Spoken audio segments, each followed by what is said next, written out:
सदाशिवसमारम्भां शङ्कराचार्यमध्यमाम् अस्मदाचार्यपर्यन्तां वन्दे गुरुपरम्पराम्। हरिः ओम् श्रीगुरुभ्यो नमः। हरिः ओम् वसुदेवसुतं देवं कंसचाणूरमर्दनं देवकी परमानन्दं కృష్ణం వందే జగద్గురుం. మనం భగవద్గీత 159వ క్లాస్లో ఉన్నాము. ముందు క్లాస్లో 14వ అధ్యాయంలో 3 శ్లోకాల వరకు ముగించుకున్నాము. ఇప్పుడు 14వ అధ్యాయంలో 1 నుంచి 10 శ్లోకాలు చాంట్ చేస్తాను. ఓం శ్రీ పరమాత్మనే నమః. అథ చతుర్దశోऽధ్యాయః గుణత్రయ విభాగయోగః. శ్రీభగవానువాచ పరం భూయ ప్రవక్ష్యామి జ్ఞానానాం జ్ఞానముత్తమం యజ్ఞాత్వా మునయః సర్వే పరాం సిద్ధిమితో గతాః. ఇదం జ్ఞానముపాశ్రిత్య మమ సాధర్మ్యమాగతాః. సర్గేపి నోపజాయంతే ప్రళయేన వ్యథంతి చ. మమ యోనిర్మహద్బ్రహ్మ తస్మిన్ గర్భం దధామ్యహం. సంభవః సర్వభూతానాం తతో భవతి భారత. సర్వయోనిషు కౌంతేయ మూర్తయః సంభవంతి యాః తాసాం బ్రహ్మ మహద్యోనిః అహం బీజప్రదపితా. సత్వం రజస్తమ ఇతి గుణా ప్రకృతి సంభవాః నిబధ్నంతి మహాబాహో దేహే దేహినమవ్యయం. తత్ర సత్వం నిర్మలత్వాత్ ప్రకాశకమనామయం సుఖసంగేన బధ్నాతి జ్ఞానసంగేన చానఘ. రజో రాగాత్మకం విద్ధి తృష్ణాసంగసముద్భవం తన్నిబధ్నాతి కౌంతేయ కర్మసంగేన దేహినం. తమస్త్వజ్ఞానజం విద్ధి మోహనం సర్వదేహినాం ప్రమాదాలస్య నిద్రాభిః తన్నిబధ్నాతి భారత. సత్వం సుఖే సంజయతి రజః కర్మణి భారత. జ్ఞానమావృత్య తు తమః ప్రమాదే సంజయత్యుత. రజస్తమశ్చాభిభూయ సత్వం భవతి భారత. రజస్సత్వం తమశ్చైవ తమస్సత్వం రజస్తథా. ఈ 14వ అధ్యాయం వివరాల్లోకి అడుగు పెట్టే ముందు స్వామీజీ ఇంకొక సందర్భంలో చెప్పిన ఒక ఇంగ్లీష్ కొటేషన్ని చూద్దాం. అదేంటంటే, you should know what is right, you should know what is wrong, you should know why right is right, you should know why wrong is wrong. దీని అర్థం చూస్తే ఏది సరి అయినదో అది తెలుసుకోవాలి, ఏది తప్పో అది తెలుసుకోవాలి. సరి అయినది ఎందుకు సరి అయినదో తెలుసుకోవాలి, తప్పైనది ఎందుకు తప్పైనదో తెలుసుకోవాలి.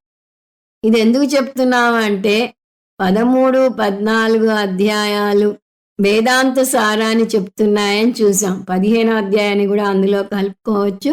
ఈ అధ్యాయాల్లో ఆత్మ అనాత్మ వివేకం చాలా బాగా వస్తుంది. అది మనం సరిగా అర్థం చేసుకోకపోవటం వల్లనే సంసారంలో పడి కొట్టుమిట్టాడుతున్నాం. వేదాంత పరంగా చూస్తే మనం ఆత్మ అనాత్మల మేలు కలయికలం. కానీ వేదాంతంకి వచ్చే వరకు మనకు అసలు ఆత్మ అనేది ఒకటి ఉందనే తెలీదు. అనాత్మైన శరీరంతో మనం మమేకం చెందుతాం. తర్వాత ఆత్మ గురించి తెలిసిన ఆత్మ లక్షణాలను అనాత్మకు, అనాత్మ లక్షణాలను ఆత్మకు ఆపాదించడం చేస్తాం. లేదా ఆత్మని పట్టించుకోకుండా అనాత్మతో మమేకం చెందుతాం.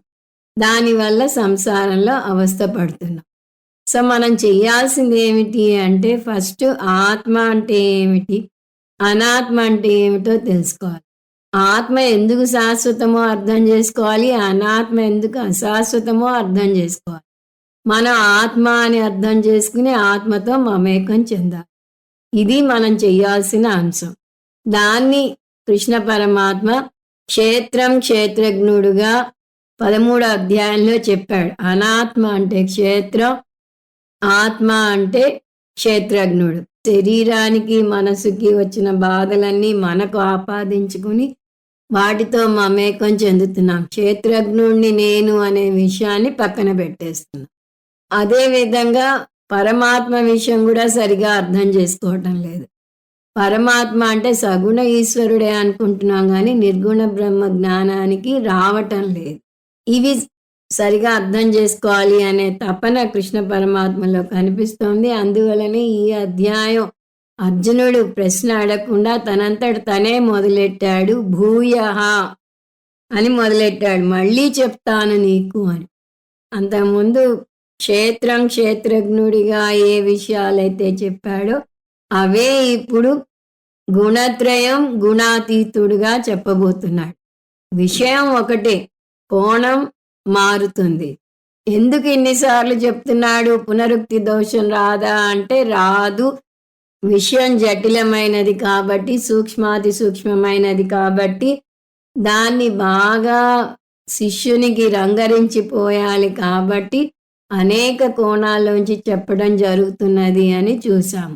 అందువల్ల కృష్ణ పరమాత్మే భూయః ప్రవక్ష్యామి, నేనేం కొత్తగా నీకు చెప్పడం లేదు, ప్రవక్ష్యామి అంటే కూడా చూసాను, నీకు నిస్సంశయ జ్ఞానం కలిగేలాగా చెప్తాను అని చెప్తున్నాడు. మళ్ళీ చెప్తాను అన్నాడు అంటే ఆల్రెడీ ఈ విషయం నీకు తెలుసు అని అర్థం.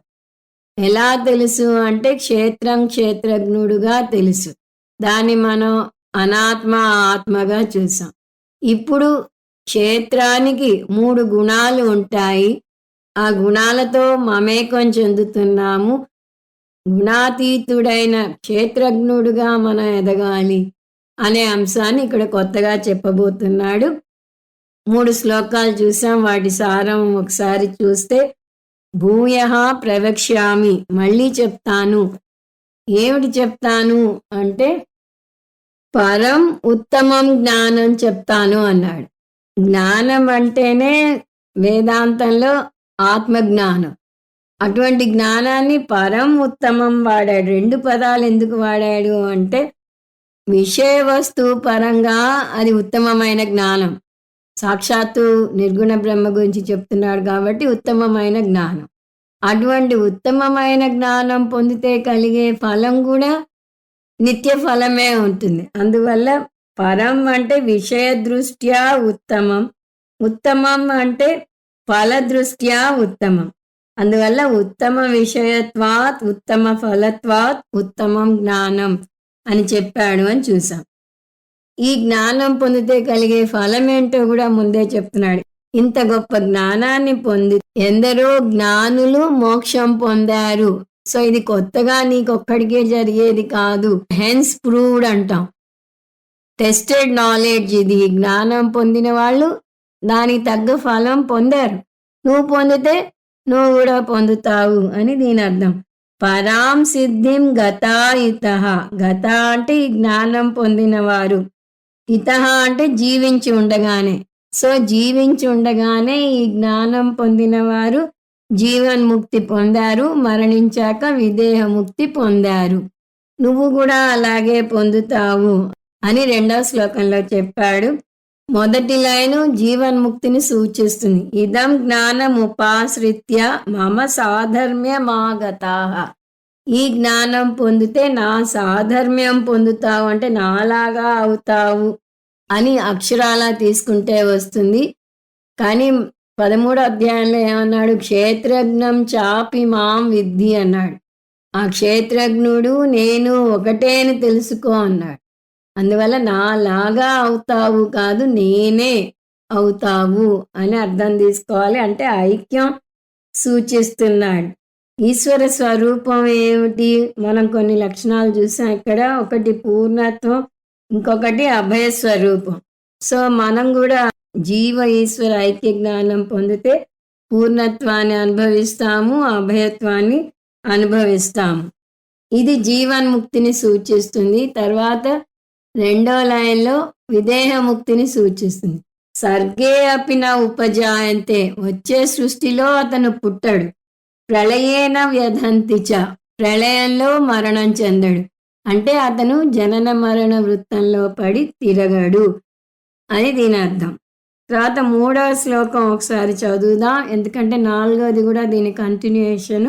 మమ యోనిర్మహద్ బ్రహ్మ తస్మిన్ గర్భం దదామ్యహం సంభవ సర్వభూతానాం తతో భవతి భారత. ఇక్కడ మనం మామూలు మేధస్సుగా అందటానికి వీలుగా సృష్టి ఎలా జరిగిందో చెప్పాడు. అంతకుముందు సృష్టి గురించి మనం రకరకాలుగా కృష్ణ పరమాత్మ చెప్పడం చూసాం. ముఖ్యంగా 24 అంశాల నుంచి ప్రకృతి తత్వం నుంచి వచ్చింది, గుణాలు కూడా ప్రకృతి నుంచి వచ్చాయని చూసాం. ఇక్కడ ఏమంటున్నాడు అంటే సృష్టి జరగాలి అంటే కేవలం ప్రకృతి వల్ల అవ్వదు, కేవలం పురుషుని వల్ల అవ్వదు, ఈ రెండిటి సంయోగం వల్ల అవుతుంది అని చూపిస్తున్నాడు. ఒక మామూలు మనిషి పుట్టాలంటేనే తల్లిదండ్రుల సంయోగం వల్ల జరుగుతుంది. తండ్రి యొక్క బీజాన్ని తల్లి యోనిలో ప్రవేశపెట్టడం వల్ల ఒక పిండం రూపుదిద్దుకుని ఆకారంగా మారి బయటికి జీవిగా వస్తాడు అని మనకి తెలుసు. ఆ జ్ఞానాన్ని ఇక్కడ ఎక్స్టెండ్ చేస్తున్నాడు కృష్ణ పరమాత్మ. నేను నా బీజాన్ని సమయం వచ్చినప్పుడు ప్రకృతి యోనిలో వదిలాను, అందువల్ల ప్రకృతి ప్రసవించింది, అంటే ఈ మొత్తం సృష్టికి కారణమైంది అని చెప్పాడు. ఇక్కడ బీజాన్ని వదిలాను అంటే లిటరల్గా బీజం వదలటం కాదు. ఇక్కడ మనం అర్థం చేసుకోవాల్సింది ఇది, మాయకు సృష్టి చేసే శక్తిని నేను ఇస్తాను అని అర్థం. అలా ప్రకృతికి శక్తి ప్రసాదించటం గర్భాధానం కిందికి వస్తుంది. ఇంకొక అంశం, ప్రకృతి పురుషుడు విడదీయరాని జంట అని పురాణాల్లో మనకి పార్వతీ పరమేశ్వరులను అర్ధనారీశ్వరులుగా చూపిస్తారు. విష్ణుమూర్తి వక్షస్థలంలో పెట్టుకుంటే బ్రహ్మదేవుడు సరస్వతీదేవిని తన నాలిక మీదే పెట్టుకున్నాడని చూస్తాం. దీన్ని బట్టి ప్రకృతి పురుషులు విడదీయరాని జంట అని అర్థం అవుతుంది. సో మనిషి తన బిడ్డకు జన్మనిస్తే మన అందరికీ తల్లిదండ్రులు ఎవరు అంటే పార్వతీ పరమేశ్వరులు. కాకపోతే భగవంతుని సృష్టికి మనిషి సృష్టికి భేదం ఏమిటి అంటే ఇక్కడ జీవరాశులు వాటి జీవరాశికే సృష్టినిస్తాయి. కోతి నుంచి కోతి వస్తుంది, మనిషి నుంచి మనిషి వస్తాడు, సింహం నుంచి సింహం వస్తుంది. కానీ ఈ శక్తి నుంచి, మాయాశక్తి నుంచి అన్ని జీవరాశులు వస్తాయి. ఆ భేదం కూడా మనం గ్రహించాలి. ఇంకొకటి, తల్లిదండ్రులు సృష్టికి కారణం అంటే ఇక్కడ ప్రకృతి పురుషుడు విషయం తీసుకుంటే ప్రకృతి జడం అంటాం. అయితే తల్లి జడమా అనకూడదు. ఉదాహరణని ఎంత మేరకు తీసుకోవాలో అంత మేరకే తీసుకోవాలని చూసాము. ఇంతవరకు ముందు క్లాస్లో చూసాం. ఇప్పుడు 4వ శ్లోకం చూద్దాము. సర్వయోనిషు కౌంతేయ మూర్తయ సంభవంతి తాసాం బ్రహ్మ మహద్యోని అహం బీజ ప్రదపిత. అంతకుముందు చూసినట్టే ప్రకృతి ద్వారా ఈ సృష్టి జరిగింది అని చెప్తున్నాడు కృష్ణ పరమాత్మ. ఈ శ్లోకంలోనూ ముందు శ్లోకంలోనూ మహద్ బ్రహ్మ అనే పదం వేశాడు. అక్కడ బ్రహ్మ అంటే బ్రహ్మ కాదు, ప్రకృతి. ఈ మహత్ అనేది ప్రకృతికి వాడిన విశేషణం. ప్రకృతి జగన్మాత కాబట్టి మహత్ అనే పదం వేశాడు. జగన్మాత అంతటికీ జన్మనివ్వాలంటే ఆమె గర్భం ఎంత పెద్దదిగా ఉండాలి. అందువల్ల ఈ మహద్ బ్రహ్మ అయిన మాయ నా భార్య అంటున్నాడు. ఇక్కడ కూడా అహం బీజ ప్రదపిత, నేను జగత్తుకు తండ్రిని, నేను జగన్మాతకు చిదాభాసను ప్రసాదిస్తాను అంటున్నాడు. అంటే నేను పురుష బీజాన్ని. ఈ విషయం మనం ముందే చూసాం. మహద్ బ్రహ్మ యోనిహి, మహద్ బ్రహ్మ అంటే ఇప్పుడే చూసాం అనంతమైన మాయ. ముందు శ్లోకంలో లానే ఇక్కడ కూడా బ్రహ్మ అంటే మాయ అనే అర్థం తీసుకోవాలి. మాయ ఈ జగత్తుకు యోని అంటే ఈ మొత్తం జగత్తుకు తల్లి. నా పురుష బీజాన్ని మహద్బ్రహ్మయోనిలో ప్రవేశపెట్టడం వల్ల ఈ మాయ గర్భం దాలుస్తున్నది. ఈ గర్భం నుంచి ఒక జాతి కాదు, సకల జీవరాశులు వెలువడతాయి. సర్వయోనిషు యాహ మూర్తయః సంభవంతి. అన్ని జీవరాశులకు ఆమె జన్మనిస్తుంది. ఇది మనకు తెలిసిన పరిభాషలో చెప్తున్నాడు, లిటరల్గా అలా జరుగుతుంది అని తీసుకోకూడదు. మనం వ్యావహారికంగా చూస్తే కోతి నుంచి కోతి, గోమాత నుంచి గోసంతతి, సర్పజాతి నుంచి సర్ప సంతతే వచ్చాయని చూస్తాం. కానీ వీటన్నిటికీ ఆది తల్లి మాయ. మూర్తి అంటే ఇక్కడ శరీరం. ఇక్కడ ఏ తల్లి నుంచి ఎటువంటి జాతి పుట్టుకను చూసినా కూడా వీరందరికీ మూల కారణం జగన్మాత అయిన మాయ మాత్రమే అని అర్థం చేసుకోవాలి. తాసాం, ఏ జీవరాశి పుట్టినా కూడా వారందరికీ బ్రహ్మయోనిహి, మాయే జగన్మాత. అలా చూస్తే మనం అందరం బ్రహ్మ మాయల ముద్దు బిడ్డలం, ప్రకృతి పురుషుల మేలు కలయికలం, చైతన్య జడ సమ్మేళనం, నిర్గుణ సగుణ బ్రహ్మల సంయోగం. పురుషుడు ప్రకృతి గుణాలను ముందే చూసాం, వాటిని ఇక్కడ గుర్తు తెచ్చుకోవాలి. పురుషుడు అంటే నిర్గుణ నిర్వికార సత్య చేతన పురుషతత్వం. ప్రకృతి అంటే సగుణ సవికార మిథ్యా అచేతన ప్రకృతి తత్వం. ఈశ్వరుడు అంటే బ్రహ్మ ప్లస్ మాయ లేదా ప్రకృతి ప్లస్ పురుషుడు అని చూసాం. అటువంటి ఈశ్వరుడి నుంచి జగత్తు వచ్చిందని చూసాం. అంటే ఈశ్వరుడు కారణం, జీవుడు జగత్తు కార్యం. జీవి అయిన నాలో కూడా ప్రకృతి పురుషుల యొక్క ఈ రెండు తత్వాలు ఉంటాయి. ఎందుకంటే కారణం కార్యం అంతటా ఉంటుంది అనే ప్రకృతి సూత్రాన్ని చూస్తూ వస్తున్నాం. అంటే మారే తత్వము మారని తత్వం ఉంటుంది, సగుణత్వం నిర్గుణత్వం, అచేతనత్వం చేతనత్వం ఉంటుంది, మాయాతత్వం చైతన్యతత్వం ఉంటాయి. ఇది బాగా అర్థం చేసుకోవాలి. అందువల్లనే ఏది సరి అయినదో అది సరిగా తెలుసుకోవాలి, ఏది సరి అయినది కాదో అది కూడా సరిగా తెలుసుకోవాలి అని ముందే చెప్పినది. ఇప్పుడు ఈ విషయాన్నే 5 నుంచి 18 శ్లోకాల్లో విశ్లేషించబోతున్నాడు కృష్ణ పరమాత్మ. సో 2వ అంశం ఈ అధ్యాయంలో త్రైగుణ్య విశ్లేషణ, శ్లోకాలు 5 నుంచి 18 వరకు. మొదటి అంశం ఉపోద్ఘాతం, శ్లోకాలు 1 నుంచి 4 వరకు. అందులో ఈ విద్య గొప్పతనం గురించి చెప్పాడు, సృష్టి గురించి మళ్ళీ ఓసారి గుర్తు చేశాడు. ఇప్పుడు గుణత్రయ విభాగ యోగము ఒక విహంగ వీక్షణం చేద్దాం. 3 గుణాల గురించి చెప్పబోతున్నాడు కాబట్టి ఈ అధ్యాయానికి గుణత్రయ విభాగ యోగము అనే పేరు వచ్చింది. భగవంతుడు అంటే బ్రహ్మ ప్లస్ మాయా మేలు కలయిక అని చూసాం. అందువల్లనే మనం కూడా ప్రకృతి ప్లస్ పురుషుల మేలు కలయిక అవుతాము అని కూడా చూసాం. సో మనలోని ప్రకృతి అంశ ఏది, పురుషుని అంశ ఏది, ఇది ముందు సరిగా అర్థం చేసుకోవాలి. మన స్థూల శరీరం ప్రకృతి తత్వంతో చేయబడింది. ప్రకృతి జడం, ప్రకృతిలో పంచభూతాలు ఉన్నాయి అని అర్థం చేసుకోవాలి. ఆ పంచభూతాలతో మన శరీరం చేయబడింది, పాంచభౌతికం అంటాం. కాబట్టి శరీరానికి ప్రకృతికి ఉన్న గుణాలు ఉన్నాయి. ప్రకృతిలో 3 గుణాలు ఉన్నాయి, సత్వగుణం, రజోగుణం, తమోగుణం. ఈ 3 గుణాలు శరీరానికి కూడా వస్తాయి. అంతేకాదు ఆకారంలో మార్పులు ఉంటాయి, లావు పొడుగు ఆరోగ్యం మొదలైనవి. అందువల్ల శరీరం సగుణం. ఈ శరీరం సవికారమా నిర్వికారమా? గుణం ఉన్న దేనికైనా వికారాలు ఉంటాయి. అందువల్ల శరీరం అనేక మార్పులకు, షడ్వికారాలకు లోనవుతుంది అని మనకు తెలుసు. అందువల్ల శరీరం ప్రకృతి అంశంలోకి వస్తుంది. అలాగే మనసు కూడా ప్రకృతి అంశంలోకే వస్తుంది. అది అరిషడ్ వర్గాలకు లోనవుతుంది. కామ క్రోధ లోభ మోహ మదమాశ్చర్యాలని చూపిస్తూ ఉంటుంది. అంటే కార్యకరణ సంఘాతమైన ఈ మనశరీరాలు ప్రకృతి తత్వంతో చేయబడ్డాయి. ఈ మనశరీరాలు కాక ఇంకొకటి ఉంది మన శరీరంలో. ఏమిటది? పురుషతత్వం ఉంది. ఇది ప్రకృతి అన్నాం. మనం ప్రకృతి ప్లస్ పురుషుల మేలు కలయిక అన్నాం. కాబట్టి ప్రకృతి అయిపోతే ఇంక మిగిలింది ఏమిటి? పురుషుడు. సో పురుషతత్వం కూడా మనలో ఉంది. పురుషతత్వం ఏమిటి? ముఖ్యమైన అంశం చేతనతత్వం. సో చేతన తత్వం కూడా ఉంది.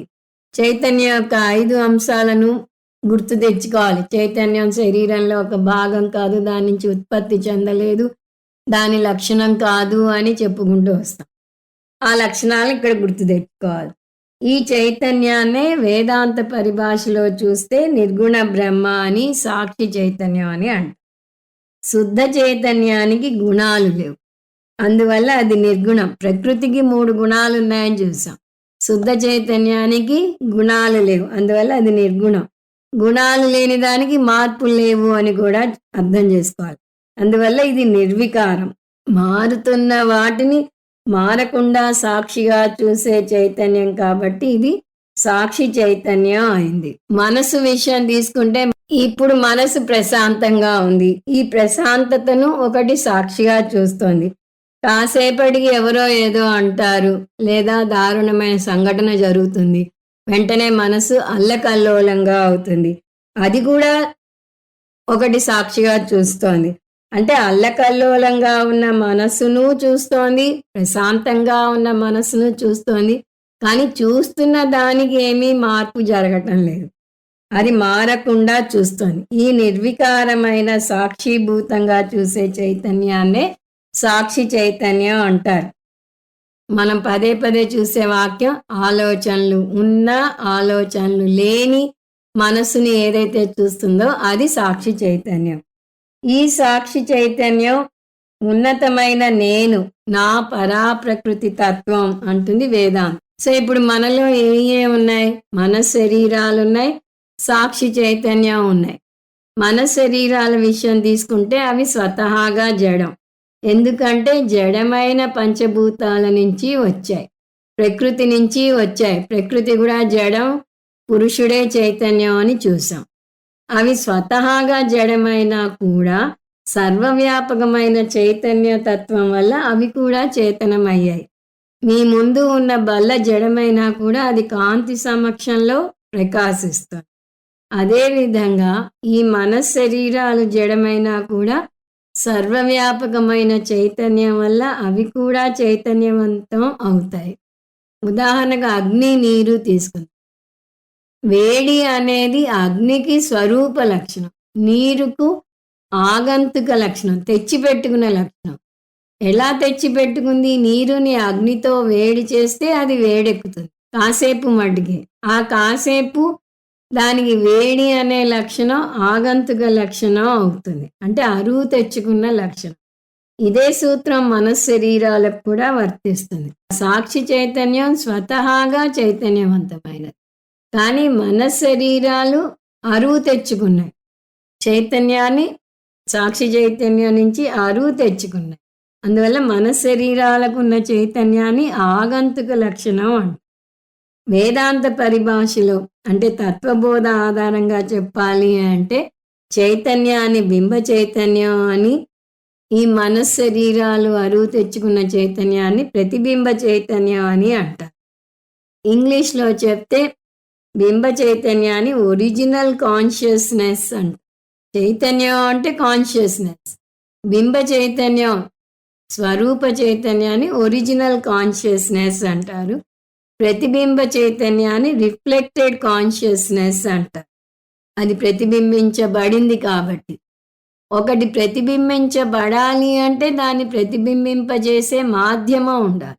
మనస్సుకు ఆ శక్తి ఉంది, అందువల్ల మనసు ప్రతిబింబించే మాధ్యమం అవుతుంది. ఇంగ్లీష్లో చెప్పాలంటే రిఫ్లెక్టింగ్ మీడియం అవుతుంది. సో ఇప్పుడు 3 ఉన్నాయి. ఒరిజినల్ కాన్షియస్నెస్ ఓసి అంటాం, రిఫ్లెక్టింగ్ మీడియం ఆర్ఎం అంటాం, రిఫ్లెక్టెడ్ కాన్షియస్నెస్ని ఆర్సి అంటాం. తెలుగులో చెప్పాలంటే ఆర్ఎంని మనసు అని, ఆర్సిని ప్రతిబింబ చైతన్యం అని అంటాం. బింబ చైతన్యానికి ఇంకో మాట చిత్, ప్రతిబింబ చైతన్యానికి ఇంకో మాట చిదాభాస. సో ఇప్పుడు మనలో 3 ఉన్నాయి.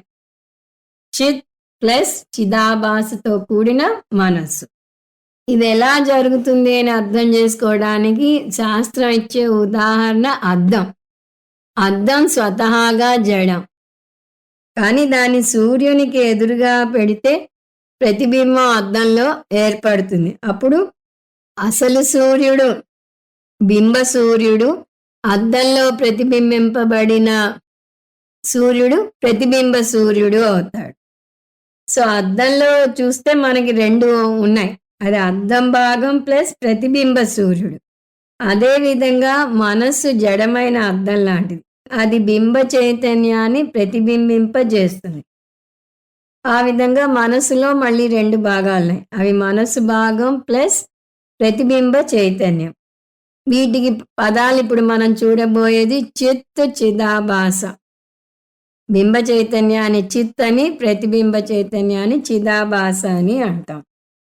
ఇప్పుడు మనశ్శరీరాలు జడమైనప్పుడు మనస్సు ప్రతిబింబ చేయటం వల్ల చిదాభాస ఏర్పడిందని చూసాం. సో ఇప్పుడు మనకి చిదాభాస సహిత శరీరం ఉంది, చిదాభాస సహిత మనస్సు ఉన్నాయి. ఈ మనశ్శరీరాలను కార్యకరణ సంఘాతం అని కూడా అంటారు.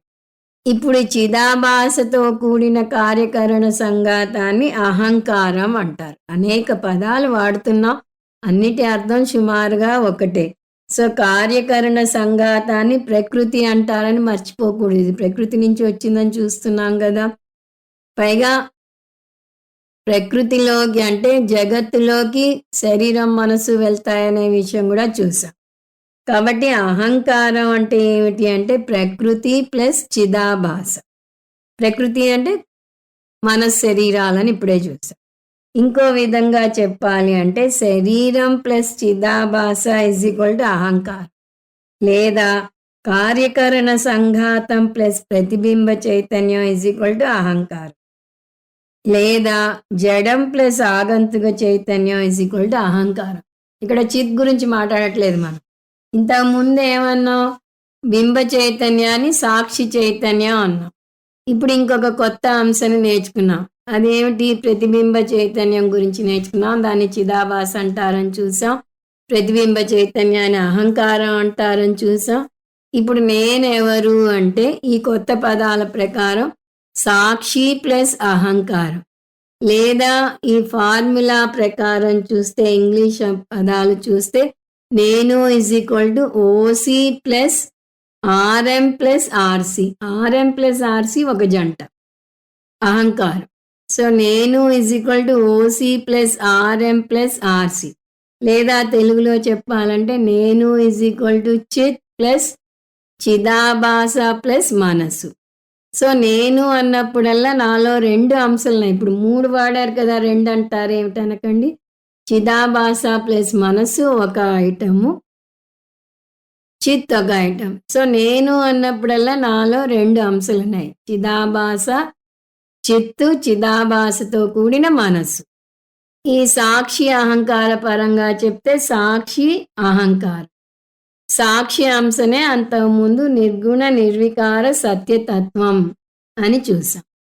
ఇప్పుడు జ్ఞాని అహం బ్రహ్మ అస్మి అని అంటే ఈ అహం ఎవరు? చిత్త చిదాభాస. సాక్ష అహంకారమా? అహం అంటే సాక్షి, సాక్షి చైతన్యం, నిర్గుణ నిర్వికార సత్య చైతన్యం. అదే అహంకార పరంగా మాట్లాడితే నేను అంటే చిదాభాస సహిత మనశ్శరీరాలు. సో నేను బ్రహ్మ అనకూడదు, నేను చిదాభాస సహిత మనశ్శరీరాలు. సాక్షి గుణాతీతం అయితే అహంకారం సగుణ అహంకారం. కృష్ణ పరమాత్మ, ఓ అర్జున, నువ్వు సాక్షి అహంకారాల మేలు కలయికవు అని చెప్పబోతున్నాడు. ఇది మొదటి స్టెప్. ముందు మనలో ఏమున్నాయో తెలుసుకోవాలి, తర్వాత దేని లక్షణం ఏమిటో తెలుసుకోవాలి, తర్వాత మనం అల్టిమేట్గా ఏమిటో తెలుసుకోవాలి. 3 స్టెప్స్ మనం ఎప్పుడూ చూసేదే. నేను శరీరం అనుకుంటాం మొదటి స్టెప్. తర్వాత నేను శరీరం ప్లస్ ఆత్మ అని అర్థం చేసుకుంటాం. తర్వాత నేను ఆత్మను అని అర్థం చేసుకోవాలి. ఆ శరీరం ప్లస్ ఆత్మ అన్నప్పుడు శరీర లక్షణాలు ఆత్మ లక్షణాలు అర్థం చేసుకోవాలి. సో ఇక్కడ ఫస్ట్ కృష్ణ పరమాత్మ చెప్పబోయే అంశం నేను సాక్షి చైతన్యం ప్లస్ సగుణ మనశ్శరీరాలు. లేదా సగుణ అహంకారం. సాక్షి గుణాతీతం. అహంకారం సగుణ అహంకారం. నువ్వు సాక్షి అహంకారాల మేలు కలయికవు అని మొదటి స్టెప్గా చెప్పబోతున్నాడు. అహంకారాన్ని మనం తక్కువ స్థాయిగా, సాక్షిని మనం ఉన్నత స్థాయిగా వర్ణించబోతున్నాడు. అంతకుముందు అధ్యాయాల్లో కూడా మనలో ఒక చిన్న నేను, ఒక పెద్ద నేను ఉంది. అది అనాత్మ, ఆత్మ. మనం అనాత్మ వైపు మొగ్గు చూపుతున్నాం. దాని నుంచి విడివడి ఆత్మ వైపు తిరగాలి అని అక్కడ ఆత్మ లక్షణాలని చెప్పాడు. ఆత్మ గురించి మనం నేర్చుకున్న లక్షణాలు మర్చిపోకూడదు. అవి ఆత్మ సత్యం, ఆత్మ నిత్యం, ఆత్మ సర్వవ్యాపకం, ఆత్మ అకర్త భోక్త, ఆత్మ నిర్వికారం. ఇక్కడ కూడా కొన్ని లక్షణాలు చూస్తాము. ఇక్కడ మనం ఈ గుణాల నుంచి గుణాతీతంగా ఎలా ఎదగాలి అనేది నేర్చుకోబోతున్నాం. మన అహంకారంతో మమేకం చెందిన నాడు సంసారం తథ్యం. ఎక్కడికక్కడ సంసారం గురించి చూస్తూనే ఉన్నాం. అక్కడ ఆత్మ అనాత్మలుగా 2వ అధ్యాయంలో నేర్చుకున్నప్పుడు అనాత్మతో మమేకం చెందితే సంసారం, ఆత్మలో లయమైతే జ్ఞానం, దానివల్ల మోక్షం అని చూసాం. అలాగే క్షేత్రం క్షేత్రజ్ఞుడి గురించి చూసినప్పుడు క్షేత్రంతో మమేకం చెందితే సంసారం, స్థావర జంగమంగా పుట్టక తప్పదు అని చూసాం. అదే క్షేత్రజ్ఞుడుగా అర్థం చేసుకుంటే అమృతం పొందుతావు అని చెప్పాడు. అలాగే ప్రకృతి పురుషుడు గురించి చెప్పినప్పుడు కూడా ప్రకృతితో మమేకం చెందితే పునర్జన్మ తప్పదు అన్నాడు. అదే పురుషుడని అర్థం చేసుకుంటే పునర్జన్మ ఉండదు అని తేల్చి చెప్పేశాడు. ఇప్పుడు కూడా ఇదే అంశం. గుణత్రయం గుణాతీతుడు.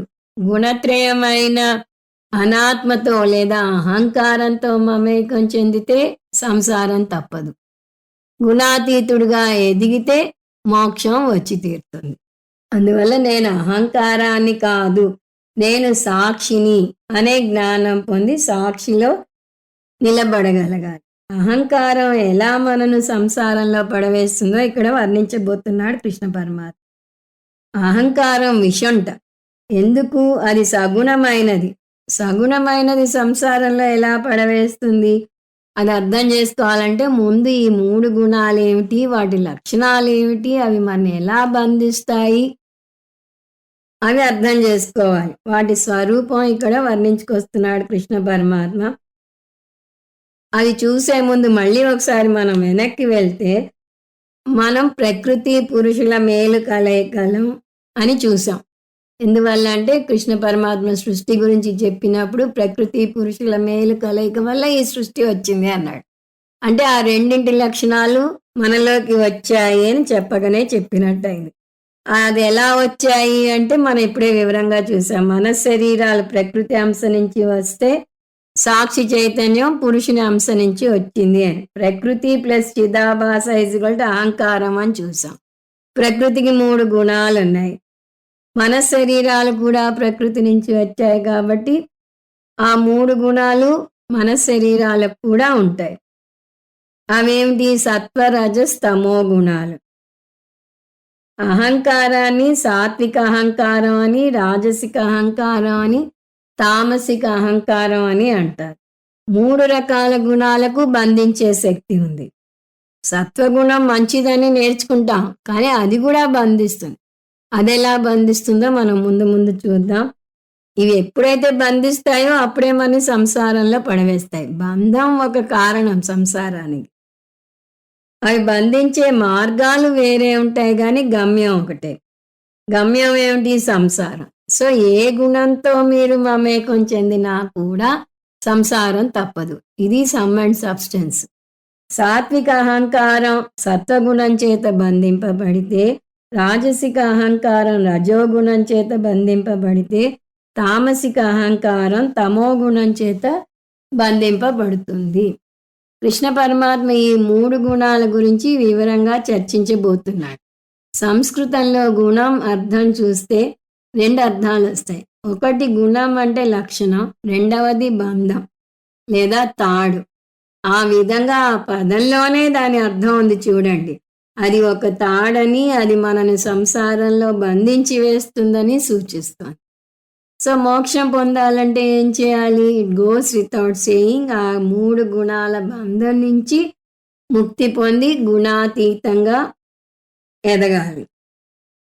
సృష్టి జరిగే ముందు అంటే ప్రళయంలో, ప్రకృతిలో ఈ 3 గుణాలు సమతుల్యతతో ఉంటాయి. సమతుల్యత అంటే ఈ 3 గుణాలు సమానంగా ఉంటాయి. హెచ్చు తగ్గులు ఉండవు. దీన్ని గుణ సామ్యం అంటారు. సృష్టి జరిగినప్పుడు ఈ గుణాలు సృష్టిలో అన్నిటికీ పంచబడతాయి. కాకపోతే అప్పుడు సమానంగా పంచబడవు. అంటే సృష్టిలో సత్వరజస్తమో గుణాలు ఉంటాయి నిజమే, కానీ అన్నింటిలోనూ ఒకే స్థాయిలో ఉండవు. దాన్ని విషమ అవస్థ అంటారు. అంటే ఒక్కో దాంట్లో ఒక్కో గుణం ఎక్కువ ఉంటుంది. శాస్త్రం ప్రకారం సృష్టిలో వచ్చిన అత్యంత జడ వస్తువులో కూడా ఈ 3 గుణాలు ఉంటాయి. మనకు ఆ విషయం తెలీదు. స్థావర జంగమాలు అన్నప్పుడు వాటికి సత్వగుణం ఉండదనుకుంటాం. అంటే ఈ 3 గుణాలు ఉంటాయి, కానీ ఒక గుణం ఎక్కువగా ఉంటుంది. అంటే అన్నింటిలోనూ 3 గుణాలు ఉంటే ఈ భేదాలు ఎందుకు వచ్చాయి అంటే వాటి గుణాల్లో ఉన్న హెచ్చు తగ్గుల వల్ల వచ్చాయి. ఇటువంటి అహంకారంతో మనం జీవించక తప్పదు. అంటే ఈ 3 గుణాలు ఉన్న అహంకారం మనలో ఒక భాగం కాబట్టి దీన్ని మనం అవాయిడ్ చేయలేం. దీనితో జీవించాలి.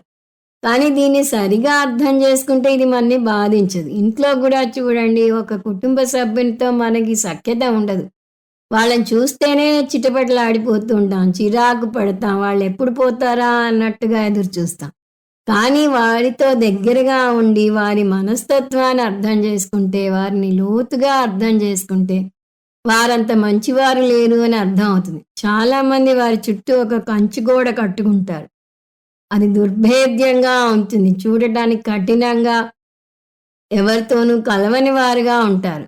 మీరు ఒకవేళ ఆ దుర్భేద్యమైన కంచుగోడను దాటి లోపలికి తొంగి చూడగలిగితే వారంత సున్నిత మనస్కులు ఎవరు ఉండరు. వారంత మంచివారు ఎవరు ఉండరు. అలాగే ఈ 3 గుణాలు మనని కట్టిపడేస్తున్నాయి. వాటిని తిట్టుకుంటూ బాధపడే కన్నా ఈ 3 గుణాల లక్షణాలు ఏమిటి, ఎలా కట్టివేస్తున్నాయి, వాటిని అర్థం చేసుకుని వాటి నుంచి వాటి ద్వారానే బయటికి రావడానికి ప్రయత్నించాలి. అది శాస్త్రం గొప్పదనం.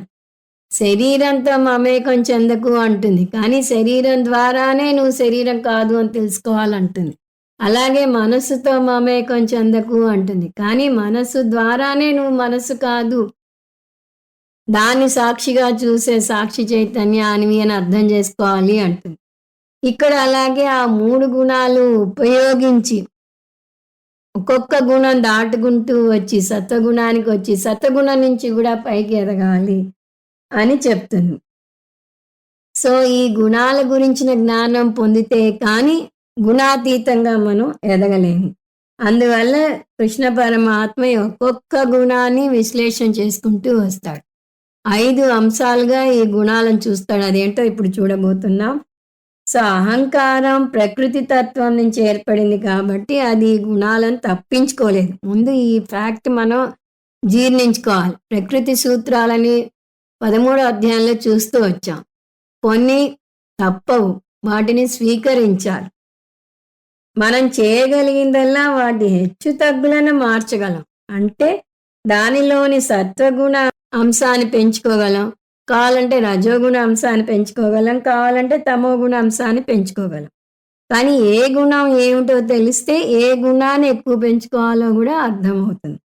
అందువల్ల మనం గుణాతీతులుగా ఎదగాలంటే ముందు ఈ గుణాలను వాడక తప్పదు. దీనికి పోల్ వాల్టింగ్ ఉదాహరణ గుర్తుంచుకోవాలి.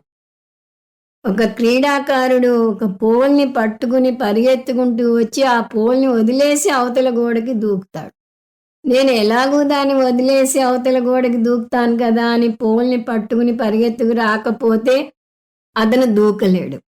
ఇంత దూరం నేను రావటానికి తోడ్పడింది, దీన్ని పట్టుకునే పరిగెత్తుకు వచ్చాను, దీన్ని వదలలేను అనుకున్నా అవతలికి దూకలేడు.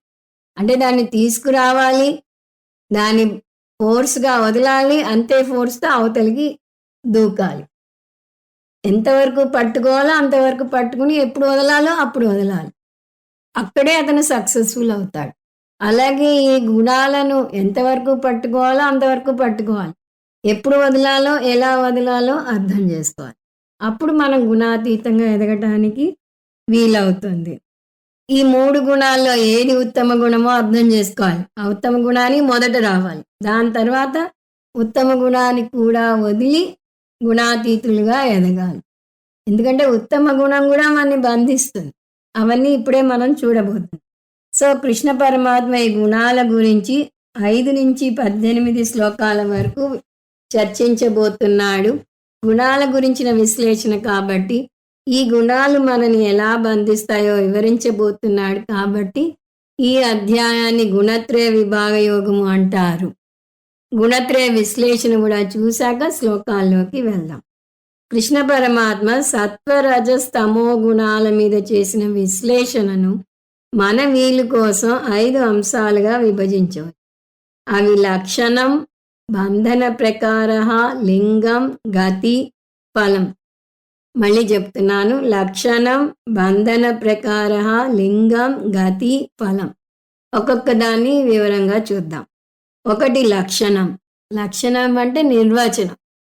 ఒక్కొక్క లక్షణం నిర్వచనం చూస్తూ వద్దాం. సత్వగుణం నిర్వచనం జ్ఞాన ప్రధానం. అంటే సత్వగుణం ఎక్కువ ఉంటే అది జ్ఞానం మీద మక్కువను కలగజేస్తుంది. ఎంత నేర్చుకున్నా ఇంకా నేర్చుకోవాలనే తపన ఉంటుంది. సర్వజ్ఞుడు అవ్వాలి అనుకుంటాడు అతను. అటువంటి వ్యక్తిలో జ్ఞానేంద్రియాలు, బుద్ధి చాలా హుషారుగా పనిచేస్తాయి. అంటే సత్వగుణం ఉన్న వ్యక్తి జ్ఞాన ప్రధానంగా ఉంటాడు. కర్మ ప్రధానం. రజోగుణం కర్మ మీద మక్కువను కలుగజేస్తుంది. సత్వగుణం ఉన్న వ్యక్తికి ఇతనికి చాలా భేదాలు ఉంటాయి. సత్వగుణం ఉన్న వ్యక్తి నేర్చుకోవాలనే తపన ఉంటుంది. అంతర్ముఖుడు అవుతాడు. అతను ఎక్కువగా నలుగురిలో కలవడు. ఎంతసేపు చదువుకోవాలి అనే తపన ఉంటుంది. అందువల్ల అతను జ్ఞానేంద్రియాలను వాడతాడు. అంటే కన్ను, ముక్కు, చెవి, నోరు, చర్మాలు వాడతాడు. కానీ రజోగుణం ఉన్న వ్యక్తి కర్మేంద్రియాలను ఎక్కువ వాడతారు. కర్మేంద్రియాలంటే వాక్కు, పాణి, పాదం, పాయు, ఉపస్థ. ఈ రజోగుణం ఉన్న వ్యక్తి ఒక్క క్షణం కూడా కుదురుగా కూర్చోలేడు. 1 గంట క్లాస్లో కూర్చున్నా కూడా కాళ్ళు చేతులను కదుపుతూనే ఉంటాడు. కొంతమంది పెన్నుతో ఆటలాడుతుంటారు. పెన్నుని ఇలా వృత్తాకారంలో తిప్పుతూనే ఉంటారు. నోరైతే అసలే ఊరుకోదు, మాట్లాడుతూనే ఉంటారు. అంటే రజోగుణం ఉన్న వ్యక్తి కర్మ ప్రధానంగా ఉంటాడు. 3వది తమో ప్రధానం. తమో గుణం ఉన్న వ్యక్తి ఇద్దరికి పూర్తి భిన్నంగా ఉంటాడు. అంటే అతనికి నేర్చుకోవాలనే తపన ఉండదు, పని చేయాలనే తపన ఉండదు. అంటే అతనికి జ్ఞానేంద్రియాలు హుషారుగా ఉండవు, కర్మేంద్రియాలు హుషారుగా ఉండవు. చాలా బద్ధకంగా ఉంటాడు, మందకొడిగా ఉంటాడు. సత్వగుణం ప్రధానంగా ఉన్న వ్యక్తి జ్ఞాన ప్రధానంగా ఉంటాడని చూసాం. రజోగుణం ప్రధానంగా ఉన్న వ్యక్తి కర్మ ప్రధానంగా ఉంటాడని చూసాం. ఈ 2 కాని వ్యక్తిని తమో గుణం ప్రధానంగా ఉన్న వ్యక్తిగా అర్థం చేసుకోవచ్చు. ఇది లక్షణం గురించి. ఇప్పుడు లింగం. లింగం అంటే ఒక వ్యక్తిలో ఏ గుణం ఎక్కువ ఉందో తెలుసుకునే మార్గాన్ని లింగం అంటారు. జ్ఞాన వృద్ధి. జ్ఞాన ప్రధానంగా ఉన్న వ్యక్తి అంతర్ముఖుడుగా ఉంటాడని చూసా. అతను ఏకాంతంగా కూర్చుని చదువుకోవాలి, ఇంకా నేర్చుకోవాలి అనే తపన ఉంటుంది. ఎందుకంటే జ్ఞానాన్ని పొందాలని తప్పించే మనసు ఎంతసేపు జ్ఞానాన్వేషణలో ఉంటుంది. తను పొందిన జ్ఞానాన్ని విశ్లేషిస్తూ, ఆలోచిస్తూ, తార్కికంగా విచారణ చేస్తూ, వాటి నుంచి కొత్త సిద్ధాంతాలను ఏర్పరుస్తూ ఉంటాడు. సైంటిస్టులను చూస్తే బాగా అర్థం అవుతుంది. వారు నిల్చున్నా కూర్చున్నా వాళ్ళ రీసెర్చ్ మీదే వాళ్ళ దృష్టి ఉంటుంది. మామూలు విషయాలు వాళ్ళకి అర్థం కావు, వాటిని పట్టించుకోరు. వాళ్ళని హేళన చేస్తారు కానీ అది ఎందువల్ల అంటే వారికి ఆ తపన. వాళ్ళు కనుగొనాలన్న విషయం కనుగొనే వరకు నిద్ర పట్టదు. ఎన్నిసార్లు ఓడిపోయినా వారు నిరంతరం కృషి చేస్తూనే ఉంటారు. దానిలోనే జీవిస్తారు. బుద్ధికి పదును పెడుతూ ఉంటారు. కాబట్టి అటువంటి వ్యక్తి నివృత్తి ప్రధానంగా ఉంటాడు. నివృత్తి అంటే బాహ్య ప్రపంచం నుంచి విడిపోయి అంతర్ముఖుడు అవటం. కర్మవృద్ధి. రజోగుణం ప్రధానంగా ఉన్న వ్యక్తి ప్రవృత్తి ప్రధానంగా ఉంటాడు. సత్వగుణం ఉన్న వ్యక్తి అంతర్ముఖుడైతే రజోగుణం ఉన్న వ్యక్తి బహిర్ముఖంగా ఉంటాడు. జ్ఞానం పొందాలనుకునే వ్యక్తి నిశ్శబ్దాన్ని కోరుకుంటే ఇతను ప్రశాంతంగా ఉన్న వాతావరణంలో ఉండలేడు. నిశ్శబ్దం చాలా భీకరంగా ఉంటుంది. ఒక్కడు నిశ్శబ్ద వాతావరణంలో ఉండాల్సి వస్తే టీవీ హోరెత్తిపోయేలా పెట్టడమో లేదా ఎవరికో ఫోన్ చేసి పనిగట్టుకుని గంటల తరబడి మాట్లాడటమో చేస్తాడు. అంటే అతని ఏదో ఒక రణగొణ ధ్వని ఉండాలి. అందువల్లనే కార్యక్రమాలను ఉల్లాసంగా జరిగాయి అంటారు, కానీ నిశ్శబ్దంగా జరిగాయి అన్నారు. అంటే పని నిశ్శబ్దం చిట్టాపట్టాలు వేసుకుని వెళ్ళలేవు. కర్మ చేయాలంటే దానికి సంబంధించిన శబ్దం ఉండి తీరాలి. ప్రమాదావృత్తి. తమో గుణంలో ఈ రెండు ఉండవు. ప్రవృత్తి ఉండదు, నివృత్తి ఉండదు. జ్ఞానం పొందాలనే తపన ఉండదు, పని చేయాలనే హుషారు ఉండదు. నిరాసక్తిగా ఉంటాడు. మూడవ అంశం బంధన ప్రకార.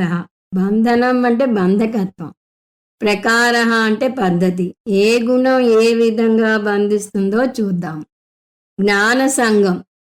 సత్వగుణ ప్రధాన మనసు ప్రశాంతతను కోరుకుంటుంది అని చూసాం.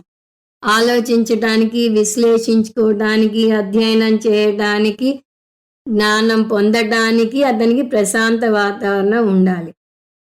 అది కోరే వ్యక్తికి ఏ కాస్త శబ్దమైన చిరాకు పడిపోతాడు. అతను నేర్చుకుంటున్న సమయంలో ఎవరైనా అనుకోకుండా అతిథి వస్తే అతని మనసు కలత చెందుతుంది. అంటే దుఃఖ మిశ్రితత్వం అవుతుంది. చుట్టూ పరిసరాలు అతనికి అనువుగా ఉన్నంత వరకు సత్వగుణంలో ఉంటాడు. వేదాంత బోధకు వచ్చినా కూడా అలాగే వేదాంతం నేర్చుకోవాలి, వేదాంతంలోనే రమించాలి, ఇంకా ఇంకా ఉపనిషత్తులు వినాలి అనే తపన ఉంటుంది. కానీ ఇంట్లోని వాతావరణం ఒక్కోసారి అనుకూలంగా ఉండదు. ఈ శబ్దాలు, ఈ పరిసరాలు అతనికి చిరాకు పుట్టిస్తాయి. కష్టం మీద ఏ శబ్దాలు లేని చోట కూర్చున్నా గడియారం టిక్ టిక్ టిక్ అని చేసే రోజో లేదా కీ కీ కీ అంటూ బల్లి చేసే కీచు శబ్దమో అతన్ని చిరాకు పరుస్తుంది. అది కూడా భరించలేడన్నమాట. అంతగా ఏకాంతాన్ని కోరుకుంటాడు. తన చుట్టూ ఉన్న పరిస్థితులను తను మార్చలేడు. అందువల్ల అతను బాధపడుతూ ఉంటాడు. ఈ విధంగా అతన్ని బంధకత్వం బాధిస్తుంది. అతృప్తికరత్వం కూడా అనుభవిస్తాడు. అదెలా అంటే ఎంత జ్ఞానం పొందినా ఇంకా అతను పొందాల్సిందేదో మిగిలిపోయే ఉంటుంది. ముఖ్యంగా లౌకిక విద్యలో ఒక సైంటిస్ట్ ఎంత ప్రయోగాలు చేసి ఎంత గొప్ప విషయం కనిపెట్టినా ఇక్కడితో ప్రయోగాలు అయిపోయాయి అని చెప్పలేం. ఆ ప్రయోగాలు కొనసాగుతూనే ఉంటాయి. ఒక సైంటిస్ట్ కనుగొన్నదాన్ని ఇంకొక సైంటిస్ట్ వచ్చి మెరుగుపరచడమో లేదు అది తప్పని నిరూపించడమో అవుతూనే ఉంటుంది. జ్ఞాన తపన ఉన్న వారికి సర్వజ్ఞుడు అవ్వాలి అనిపిస్తుంది. కానీ ఆశ్చర్యంగా బాధాకరంగా తేలిన విషయం ఏమిటి అంటే తను ఎంత నేర్చుకున్నా తను సంపూర్ణ జ్ఞాని కాలేడు, తన జ్ఞానం పరిమితి ఉన్నదే అని అర్థమవుతుంది.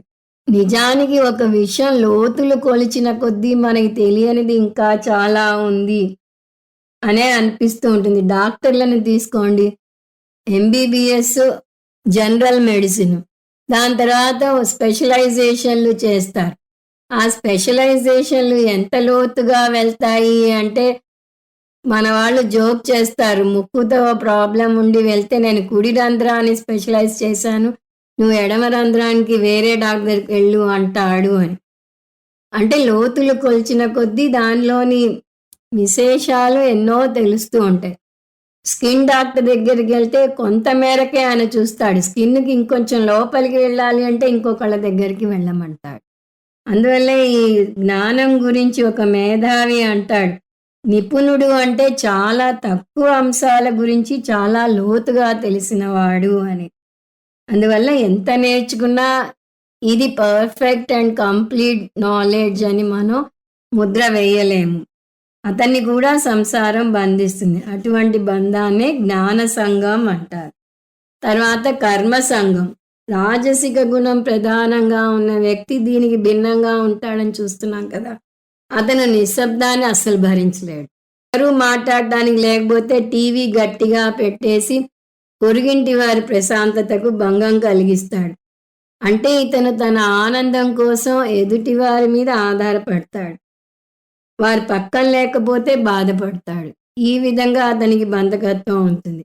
ఈ బంధకత్వం వల్ల జీవితంలో పైకి ఎదగలేరు. ఎక్కడైతే ఒక దాని మీద ఆధారపడటం జరుగుతుందో అప్పుడే బాధ దాని వెన్నంటి ఉంటుంది. రాజసిక గుణం ఉన్న వ్యక్తి కూడా సంసారంలో బంధింపబడతాడు. కాకపోతే ఇతని బంధం వేరేగా ఉంటుంది. గుణం పట్టి బంధం మారుతుంది, కానీ సంసారం మారదు అని చూసాం. సాత్విక గుణం ఉన్న వ్యక్తిని జ్ఞానతృష్ణ బంధిస్తే, రాజసిక గుణం ఉన్న వ్యక్తిని ఇంకా ఇంకా కర్మ చేయాలనే తపన బంధిస్తుంది.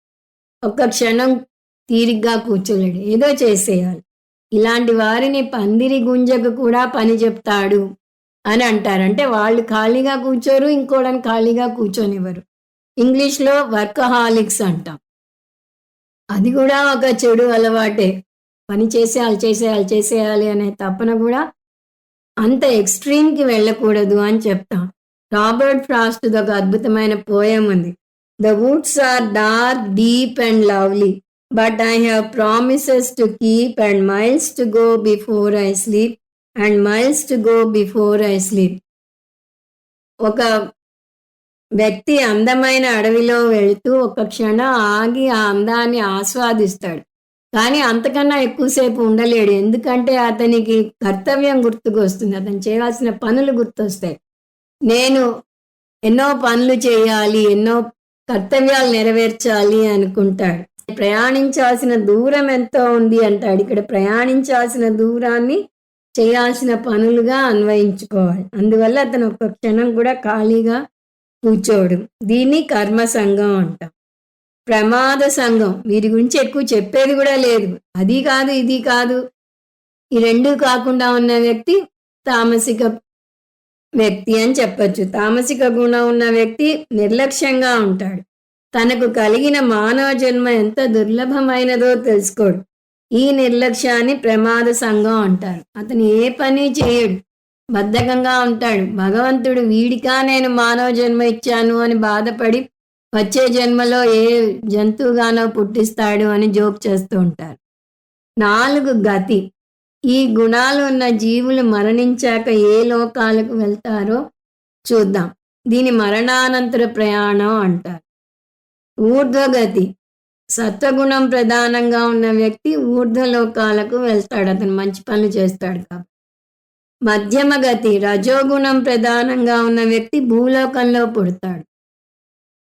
అధోగతి. తామసిక గుణం ప్రధానంగా ఉన్న వ్యక్తి అధోలోకాలకు వెళ్తాడు. ఎందుకు అన్నది మన 5వ అంశంలో చూస్తాము. 5 ఫలం. గతి అంటే మరణించాక వెళ్ళే లోకం. ఫలం అంటే జీవించి ఉండగానే పొందే ఫలం. సత్వగుణం ఉన్న వ్యక్తి పుణ్యం జ్ఞానం పొందుతాడు. రజోగుణం ఉన్న వ్యక్తి దుఃఖం లోభంతో పడిపోతాడు. అతను కర్మ చేస్తాడు కానీ ఎప్పుడూ నిస్వార్థంగా చేయడు. అందువల్ల స్వార్థం కూడా ఉంటుంది, కొన్ని పాపాలు కూడా చేస్తాడు. కాబట్టి పుణ్యం పాపం మిక్స్చర్ ఉంటుంది. కాబట్టి మానవ లోకంలో మనిషిగా పుడతాడు. తమో గుణం ఉన్న వ్యక్తి అజ్ఞానం మోహంలో పడిపోతాడు. కాబట్టి అతను అధోలోకాలకు వెళ్తాడు. అతనికి దేని మీద శ్రద్ధ ఉండదు కాబట్టి అజ్ఞానం పోదు. ఈ విధంగా ఈ 3 గుణాలు మనిషిని పట్టి బంధించి వేస్తాయి. కానీ ఏ మనిషి యొక్క అహంకారం కూడా ఈ గుణాలను తప్పించుకోలేదు అంటున్నాడు కృష్ణ పరమాత్మ. కాకపోతే ఒకరిలో ఒక గుణం ఎక్కువ ఉంటే ఇంకొకరిలో ఇంకొక గుణం ఎక్కువ ఉంటుంది. 3 ఉంటాయి కానీ వాటి ప్రపోర్షన్స్, నిష్పత్తులు మారుతూ ఉంటాయి. సో ఏ గుణం ఎక్కువ ఉంటే ఆ గుణం అటువంటి సంసారంలో అతన్ని బంధించి వేస్తుంది. ఉదాహరణకు సత్వగుణం బంగారు సంకెళ్లతో కట్టివేస్తే, రాజసిక గుణం వెండి సంకెళ్లతో కట్టివేస్తే, తామసిక గుణం ఇనుప సంకెళ్లతో కట్టివేస్తుంది. కట్టివేశాక ఏ గుణం అయితేనేమిటి, ఏ సంకెళ్ళు అయితేనేమిటి. రాయల్ ఫ్యామిలీకి చెందిన వారిని బంగారు కత్తితో నరుకుతారు ఏదైనా నేరం చేస్తే అంటారు. తల నరకటం అంటూ అయ్యాక బంగారు కత్తి అయితే ఏమి, ఇనుప కత్తి అయితేనేమి, అంటే ఏ గుణంలో ఉన్నా కూడా ఆ గుణం బంధించి తీరుతుంది. ఆ గుణం నుంచి మనం ఎదగాలి అనేది ఇక్కడ సారాంశం. గుణాతీతునిగా ఎదగాలి అంటే 3 గుణాలను వాడి వాటికి అతీతంగా ఎదగాలి. పోల్ వాల్టర్ ఉదాహరణ చూసాం అంతకుముందు. సో మనకి 3 అవసరమే. నిద్రపోవాలి, దానికి తమో గుణం అవసరం. గీతా క్లాస్కి వెళ్ళాలి, రజోగుణం అవసరం. గీత జ్ఞానం పొందాలి, సత్వగుణం అవసరం. గీతా బోధలో తమో గుణం ఎక్కువగా ఉంటే అక్కడ నిద్రపోతాం. రజోగుణం ఎక్కువగా ఉంటే బోధ వినే కన్నా వచ్చిన వాళ్ళని గమనిస్తూ కూర్చుంటాం. అదే సత్వగుణం ప్రధానంగా ఉంటే ఆ బోధను జీర్ణించుకోగలుగుతాం. అందువల్ల సత్వగుణాన్ని ముందు పెంపొందించుకోవాలి. సత్వగుణం వల్ల కలిగే జ్ఞానం ఏమిటి? మనలో అహంకారం ప్లస్ సాక్షి ఉన్నాయని, మనం తక్కువ స్థాయికి చెందిన అహంకారం కాదని, మనం ఉన్నత స్థాయికి చెందిన సాక్షి అని తెలుసుకుంటాం. అంటే అహంకారం మిథ్య, సాక్షి సత్యం అని నేర్చుకోవాలి. అహం గుణాతీత సాక్షి అస్మి. ఈ అధ్యాయంలో ఉన్నంత వరకు అహం గుణాతీత సాక్షి అస్మి అనే అంశాన్ని మనసులో పెట్టుకుని పదే పదే గుర్తు తెచ్చుకోవాలి. ఈ విధంగా మనం ఈ 3 గుణాల యొక్క లక్షణం, బంధం, లింగం, గతి, ఫలాల గురించి నేర్చుకుని వాటి బంధం నుంచి తెలివిగా బయటపడి వాటి ఫలాన్ని పొందగలగాలి. ఫలం గుణాతీతునిగా ఎదగటం అంటే సంసారం నుంచి మోక్షం పొందటం. ఇక్కడితో త్రైగుణ్య విశ్లేషణ గురించిన ఒక విహంగ వీక్షణ ముగిసింది.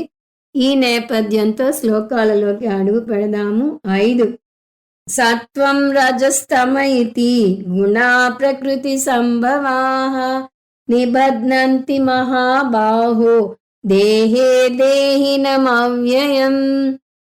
ఈ 3 గుణాలను ఈ శ్లోకంలో పరిచయం చేస్తున్నాడు కృష్ణ పరమాత్మ. ఇవన్నీ మనం ముందే చూసేసాం కాబట్టి కొత్తగా అనిపించదు, కానీ ఈ విధంగా బోధ మొదలవుతుంది.